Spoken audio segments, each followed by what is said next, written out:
Okay, so the Bumble founder, the founder of the dating app Bumble, just had a viral clip on Twitter. Her name is Whitney Wolf Hurd, and she Mm. had this clip about having your AI date other people's AI. I'm gonna Mm. drop that clip right now. Okay, let's take a listen.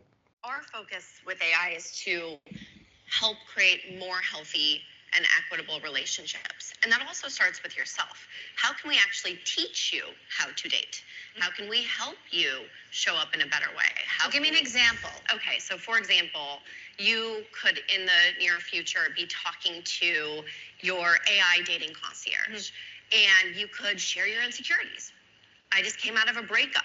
I have commitment issues. No thanks. And it could help you train yourself into a better way of thinking about yourself. And then it could give you productive tips for communicating with other people. If you want to get really out there, there is a world where your dating concierge could go and date for you with other dating concierge. No, truly. And then you don't have to talk to 600 people. It will just scan all of San Francisco for you and say, these are the 3 people you really ought to meet. This is so female coded.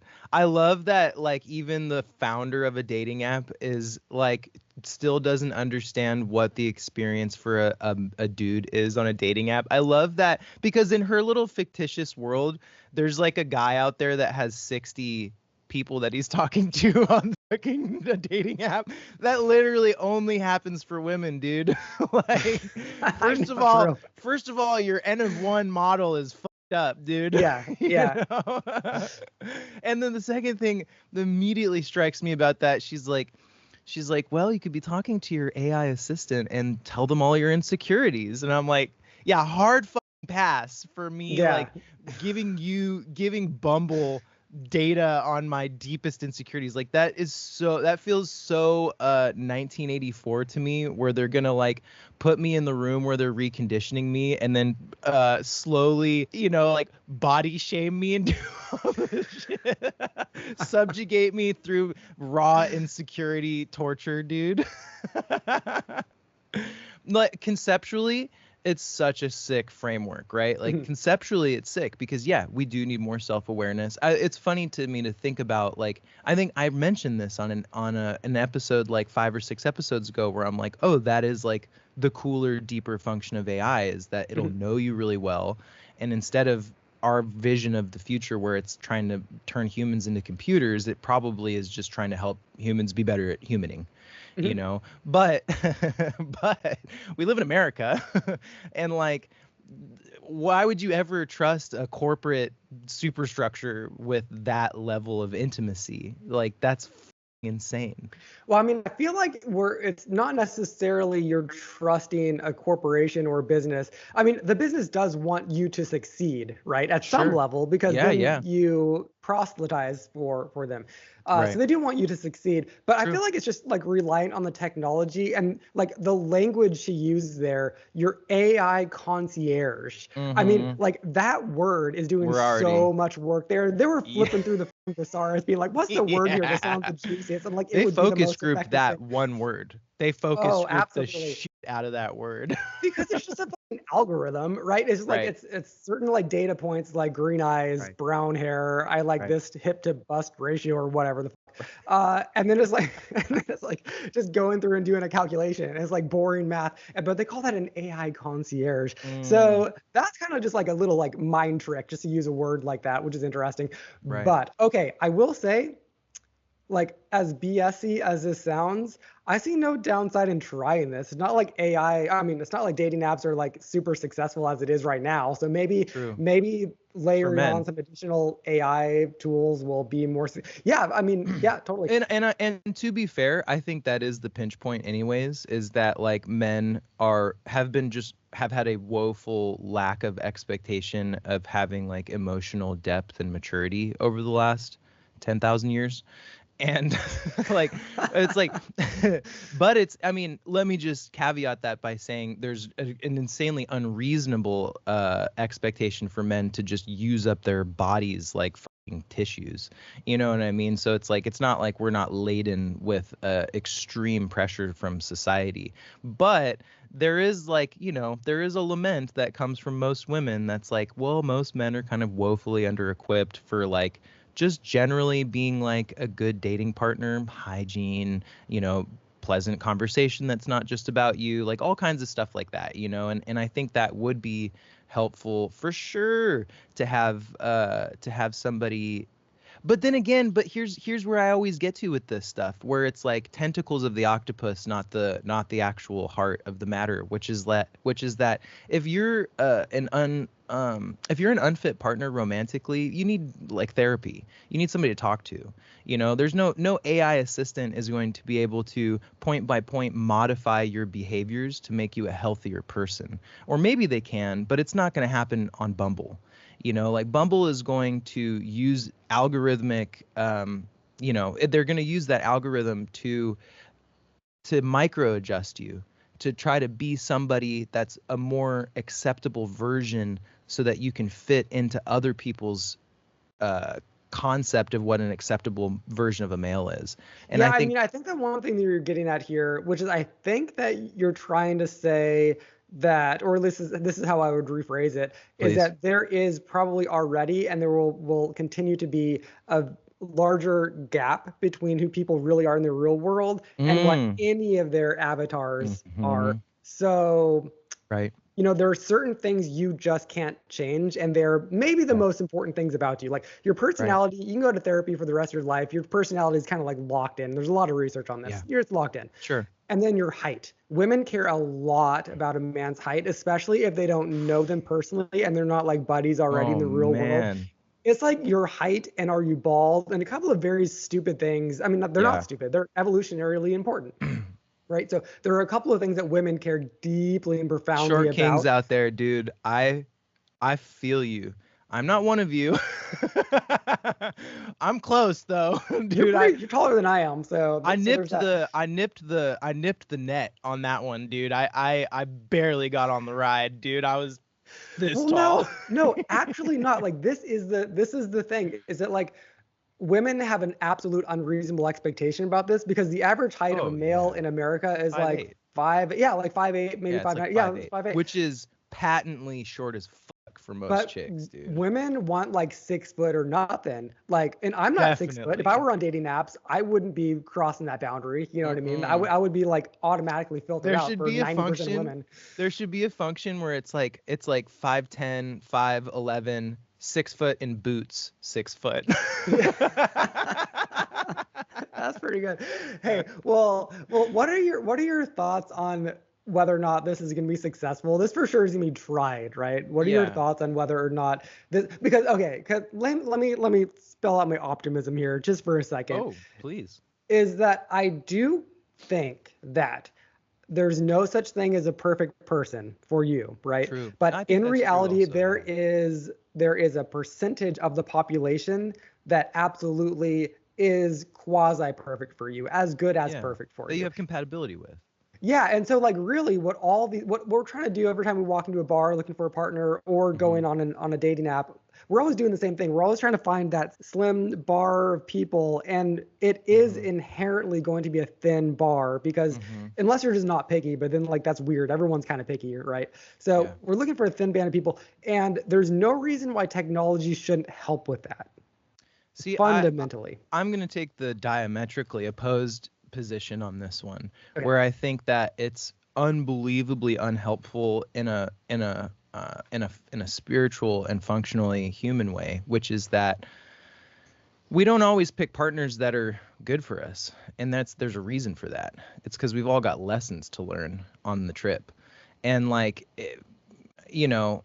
I've had a series of partners in my life, not like a shitload, but many, and so many times in retrospect, I picked that person because it was something I needed to work through. That person represented something to me that I needed to conquer, or something that I was weak in that they pushed on, and it's like people. See, I'm such an egomaniac. I never think that I have problems, and I've never done that in a relationship. Well, see, same here.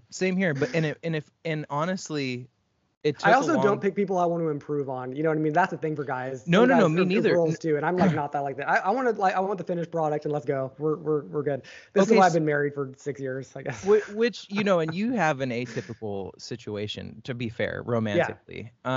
But I think And I don't mean that you do this consciously. I mean that you do it strictly subconsciously, that you pick the people that you want to be with for reasons that are totally beyond you most of the time. And that's why most relationships don't work out, because most people have hidden motives that are what's actually driving them towards or away from the other person. But I think that's really important. That's a really functional and important part of modern human life, that we don't always end up with the people that are good for us or meant for us. And we learn a lot from that. And I think that if we're always using technology to try to strive towards correctness, towards the right choice for this or that, that's like a very computational and very binary way of thinking about the human experience, which is just messier than that. And can I tell you an interesting anecdote that blows my mind? Yeah, okay, please. Do you know Zoltan Isvan? I've interviewed him here, and friend of the pod. Friend of the pod. So I'm actually reading his biography right now. I'm going to review it for Merriam-West, and it's not out yet. I think it's out in June, I think. But in any case, so Zoltan, his story is amazing. When his biography does drop, I actually highly recommend it. And I say that not just because I'm friends with him. Like, it's a great biography. I really enjoy it because it's crazy. Like, dude is he is like a dude. You buddy. don't like, say. Like everything that we talked about doing, like after high school, getting a boat and sailing around the world, because why the fuck not? Like shit, like literally sailing around the world and never sailed before. Stuff like that. Like, and there's myriad examples of him just doing that. Okay, so when it came time for him to move on to the next phase of his life and get married, this is what the guy did. He went on in San Francisco. He went on dating apps, and he was looking for something very specific. He was very highly calculated in this, just exactly what you were talking about. Cool. And this is the thing. If people, I think, are calculated and they actually are dedicated to finding what that calculation is, and they know themselves enough to know what their calculation should be. You find it. You can find it. And he wanted a doctor. Yeah. That's what he wanted. And so he ended up marrying a woman and they have 2 kids and happily married, etc. She didn't even have her picture on her bio in the dating app. All that she had was just her like BA, MA, PhD, MD, right? That was all that she had. And he was like intrigued. It's like, that's what I'm looking for. That's what I want, And so do you think that, like, that's kind of rad if you can pull that off. If you're the type of person who can pull that off, I have nothing but respect for that. The rest of us, I think, are in this like mushier world of just kind of like, just feeling around and bumping into each other to be like, oh, you seem right for me tonight, Yeah, we shouldn't let that live. That's something that we should put pressure on as a society. That, like, if you're just kind of gooing around, like, fuck off, go back into the cave and figure out what you want and then come back out, because you're fucking everybody's shit up by just running around and bouncing off of shit. As soon as you have clarity on what you want, you find it. And that's helpful for everyone, because then everybody knows what you're doing and where you're going, and they can help you or stay out of your way. And it's the people that are just kind of aimlessly bumping around in relationships and don't have any clarity on what they want or don't have any clarity on where they're going that really do harm to kind of every aspect of society, man. Like, the whole point of living this life is to figure out what's going on for yourself, like, and if you're just patently ignorant of that primacy of that prime drive in a human life, then you need to go sit down and fucking figure it out, because it's really important that you have clarity on what you're looking for. I think this is across the board too. Not to turn this into a self-help like bro podcast, but like I recently wrote an article about fire up the Traeger grill. About Jerry Seinfeld. So I've been thinking about this a lot. But he has this talking point that he always says, that life is about just finding one thing and getting very good at it. Become an expert at one thing, and that is a meaningful life. And he says he knows so many extraordinarily wealthy people, but their wealth means nothing to them, and they're miserable. And it's because they haven't developed a craft and they haven't honed it, and they don't continue to work at it. And he's like, that's what comedy is for me. I don't care if I'm rich and successful. I still, every day, it's very hard to do comedy and to do it well. And so I get up every day trying to perfect that. And that's cool. Like, I respect that too. Absolutely. That's theoretically cool, but Jerry Seinfeld stopped doing comedy in 1995, dude. He still does stand up. Dude has like 3 Netflix specials. No, I don't think he's that funny. I don't think he's ever been that funny, but that's he's what I mean. endearing. Like it's his personality. He's endearing. He is somewhat endearing, but like what I mean is that like whatever innovations that he had in the comedic field, like they're not around. They're not here. Like I just watched his movie on Netflix, and I'm like, oh God, it's so bad. I'm like, dude, really?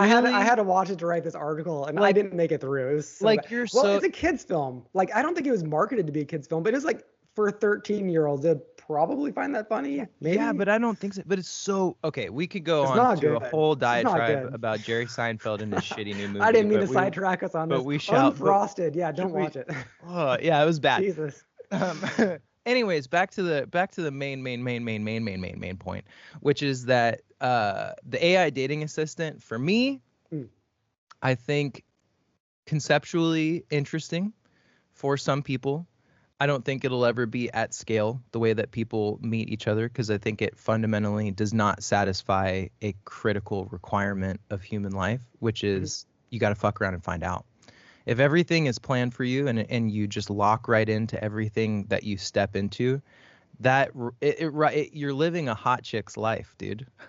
You know, like can I ask you a personal question, Devin? Oh, please, dude. I'm an open book. Okay, if they released this, if Bumble, whoever released this tomorrow, and it was tested and locked in, sure, would you use it to find a friend? Let's say like it's like every time I've moved to a new city, it is painfully hard to find new friends. Like it is tough. The older you get, times a trillion. Yeah, the older you get, the worse it is. Even when I was in school, like so hard to find a friend, just a dude to like hang out with. You know what I mean? Yeah. And like people do obviously need this. Would you use it? Let's say you move to a new city. Let's say you move to Nashville or whatever. Would you log in and like commit to it and do it to find a friend? Because I would. I totally would. Not a partner. I mean, I'm married, so you know, but like a friend, I actually would. Would you? It's like I'm married. I wouldn't use it to find pussy. I swear to God. I swear to God. Hi, babe. To find a friend, sure. Yeah, I mean, I guess my, kind of migrating back to the futurist perspective that I always take when it comes to this kind of stuff is like I'm hyper aware that every company on earth is building a 4-dimensional model of me at all times, right? Yeah. And so I try to hedge against that. I don't think that any of my hedging is successful. I think that they've already collected enough data points that they could perfectly reproduce me for the rest of my life, probably, right? Like with the sufficiently powerful AI, I'm sure they could just, time lapse the rest of my life and it would be pretty accurate. But I don't know, man. I'm still a child of the 90s. I still value privacy. I still have this fantasy that I will be able to withhold some of the crucial aspects of my life, because I am worried about being marketed to in a very slick and psychologically effective way. It's like I'm not immune to that. And even though I'm aware that it happens already, like I don't like the idea of giving a shitload of personal data points to a company that I have zero trust in. Do you know this company 11 Labs? I don't think so. I don't think I've heard of them. They're this new company. I think they've been around for a little while. I think I'm getting the name right. But they do voice cloning. Interesting. So, okay, 2 weeks ago, I got a voice message from yourself to my phone. Well, I listened to it, and it was a friend of mine, and she was saying, "Hey, this is so and so. I'm some scenario." I was like, "I just need like $5,000. Yeah, if you just like send me $5,000, that'd be super cool." But it was like believable, right? It was like this pitch, and it was my friend. Then I got a follow-up text and said, "Haha, this is so and so, a different person, and I'm just trying out this company 11 Labs." And I was like, "Dude, wow, dude, you got me." Cool. Like, and I knew that it was. I wasn't like, "Oh, I'm gonna send this person $5,000." I knew that there was a thing immediately. I was like, "Duh," but like, it was so convincing. It was amazingly convincing. This is where we actually are right now with technology. I mean, it's not just like, oh, someone kind of cloned me. It's like, no, someone could actually fake being you. Yeah. Very easily. Like very easily. If it's market viable, that means the technology has been in development for a decade. Yeah. You know, like if you're seeing it, if I'm seeing it, then it's out there. I think it's like $5 a month to do 11 labs right. and to do it yourself. I haven't yet. I'm going to, but I haven't yet. I mean, that's going to be really interesting, dude. You know, it's like at the end of the day, when I think about the AI dating concierge, I think, well, it would be really effective if you could just ask like a GPT or something, be like, hey, I need you to crawl all my data and I need you to aggregate it into a 4-dimensional model of me that is actually representative of me, not what I think I'm like. And then you can use that as like an informational point to meet people with, because that maybe is a more accurate representation of who you are and where you're at. But I think the idea that you're going to input stuff into that's why dating apps have such a hard time working. It's because we don't even know nobody's got self-awareness. Right. You know? Yeah, exactly. We don't know who we are. You know, we know who we are in retrospect. You know, you can go to like marthastewart.com and you can talk to Martha Stewart, get advice or whatever. Really? Scott Galloway has this too. Same sort of a thing. Like, yeah, there are aggregators of all of your content that and on someone like that, who has like thousands of hours of video content and like, you know, has revealed so much about themselves and has millions potentially data points on them. I'm sure it's relatively easy to construct a model of them that's like relatively accurate. But you know, buddy, they have that on all of us. I mean, we know that the phones listen to us, right? We just don't know where that data is being stored and whether and for how long. But I would guess that it's probably infinitely stored, probably forever. And eventually there's gonna be a movie that comes out. Sorry to interrupt. Nope. That's what we do, Pete. There's gonna be a movie that comes out someday. We should write this, Devin. This is our next movie where three lonely dudes, three sad lonely dudes. They all put in their information on this new Bumble app, and to find a friend. And then they all go to like their avatars, their concierges, all orchestrate themselves into finding a friend. Then they all go to this bar together, and then it's like your long lost friends. Like it's you, me, and Sam. Like we all like end up back. That's gonna be the beautiful movie, right? I like that. I want a plot like twist. The old friends find each other. I want a plot twist. I don't. I like the Hallmark movie, but I want to plot twist it to like an A23 style. Oh, okay. I'm ready. An A23 style film where it's like this really beautiful movie for about half of it, and like they start getting together, but then once they find each other, they start fomenting like a terrorist plot. Ooh, it's actually like the AI has been trying to get them to become like a 3-part Ted Kaczynski.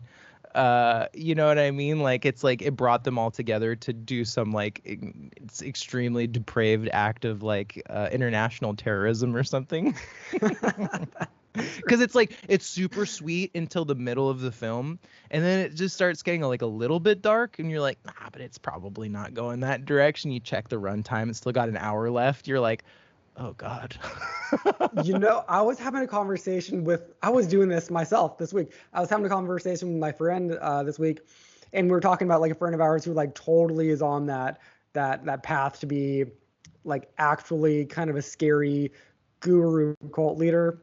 Oh. But we were like, but his voice isn't quite right. And doesn't have this, doesn't have that. We're like, but this other guy does. Okay, so he's got to get together with him, and then like together, this can be the front man, and this can be the brains behind it. And so like we were doing this thing.